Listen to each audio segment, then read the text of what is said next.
or you commit suicide right now. Suicide? Suicide? Suicide. Mr. Cool Whip? Mr. Will Wheaton? What? I said you ought to be nicer to Will Wheaton. Stewie is looking at you, Vincent. He smiles, and he thanks you. The Tingler. Possibly the most unwoke castle film ever made? Spoilers, if you haven't seen the movie, tune out now. And let's not bury the lead. Bury it to death in this movie. A deaf and mute woman is scared to death in this flick, specifically because she cannot scream. As George Takei would say, oh my. Luckily, Vincent had nothing to do with that murder, though it does feed right into his research and experiments as the quasi-mad scientist, not really mad scientist, of this possibly best castle film from 1959. Is Vincent as Dr. Chapin a pathologist, a Brady Bunch character in this film? Certainly not. But is he as evil as what he portrayed in The Conqueror Worm? No. However, can we say that Tallboy failed to get his edgelord vinyl on the turntable cranked up to a 9 in terms of volume on the fuck you meter? No, he certainly managed to pull that off, which is very refreshing for a Vincent Price is Right fan. Things were changing a lot in 1959, and this is reflected in Price's characterization of the pathologist known as Dr. Chapin.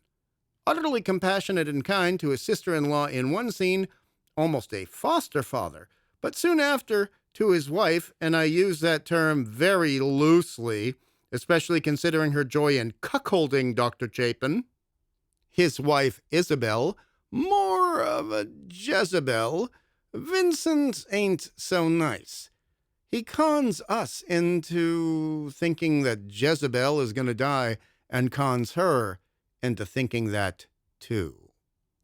And let's face it, up until this point, in how that facilitates Chapin's research, that's pretty much all Isabel/Jezebel is good for, since all she seems to want to do is ruin any joy in her sister's life and humiliate her husband while sporting a dime store, Walmart, Katharine Hepburn knockoff stage accent and speaking inflection. But, and I do mean but, she provides a, shall we say, noticeable difference to this castle film and almost all 1950s flicks by providing not das Boot, but das Booty. This kind of kulos curvature, and the focus upon it in this movie, was very rare in the 1950s. If we can be honest, in the 1950s, it was all about the coconuts. But in the Tingler, nobody can deny, especially Sir Mix-a-Lot, that Mr. Castle served up a buffet of peach, apple, and onion cinematic shots, rather than adhering the focus to the coconuts, as was so prevalent at the time. I even asked my mother about this at one point. She grew up in the 50s. She was a teenager in the 50s. And I said, why was it all about the cleavage? And why was it that all the women seemed to have flapjacks instead of cakes? And she explained it to me quite simply. She said, considering, because my mother was a very highly educated woman, with more than 2 degrees, one of which was a PhD, she said, you must understand that in the 1950s, women with a curvature of the kulos were considered naughty girls. And you could be a good girl and still be very big up front. So we all would do whatever we had to do to flatten things down at the back porch in order not to be looked at as a floozy or someone of loose morality.